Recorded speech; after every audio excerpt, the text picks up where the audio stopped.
ticking with just 2 hours until the end of what's called Title 42. Already thousands of migrants have gathered at the U.S.-Mexico border. The next stop for many could be New York City. Thanks so much for joining us. I'm Corey Chambers. And I'm Shirley Chan. 11,000 people are expected to cross into the U.S. daily starting tomorrow. Now, right now, it's not clear exactly how many people are waiting, but there are already more than 27,000 people in the custody of Customs and Border Protection. The big question is how many of these asylum seekers will arrive here in New York City. Yeah, here's a look at the Port Authority tonight, where we have just learned of another bus of migrants that will be arriving at 6 a.m. tomorrow. Pick 7's Katie Corrado is live outside City Hall, where the focus has been figuring out what to do with that busload and the next busload and the next busload after that. Katie.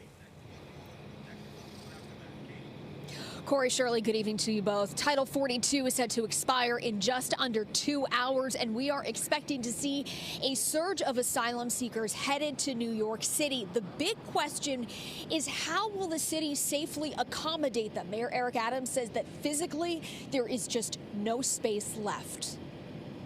New York City is scrambling to find space for an influx of asylum seekers expected after the midnight end of Title 42.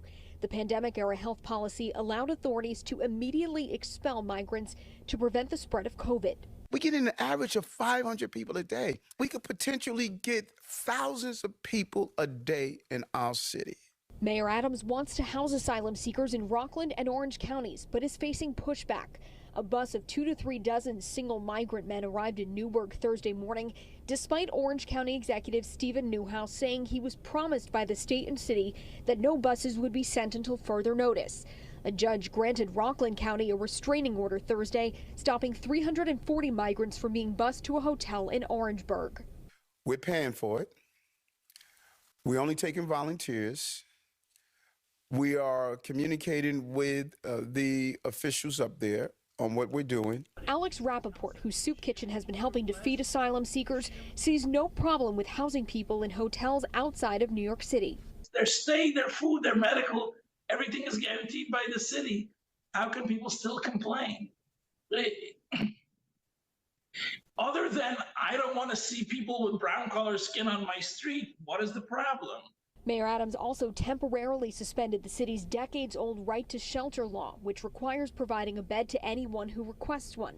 The city says it's reached its shelter limit. This was a hard decision, but it's the right decision. We don't need to roll back the right to shelter, and we shouldn't. And doing it preemptively before we're really clear how many people are actually coming, I do think is premature. Now, once Title 42 expires at midnight, Title 8 will take effect. That requires migrants to seek asylum in the countries that they pass through before entering the United States. Here in the city, we are expecting another 2 busloads of asylum seekers to arrive at Port Authority tomorrow and another 3 to arrive on Saturday. Reporting live outside of City Hall, I'm Katie Corrado, Pix 11 News. All right, Katie.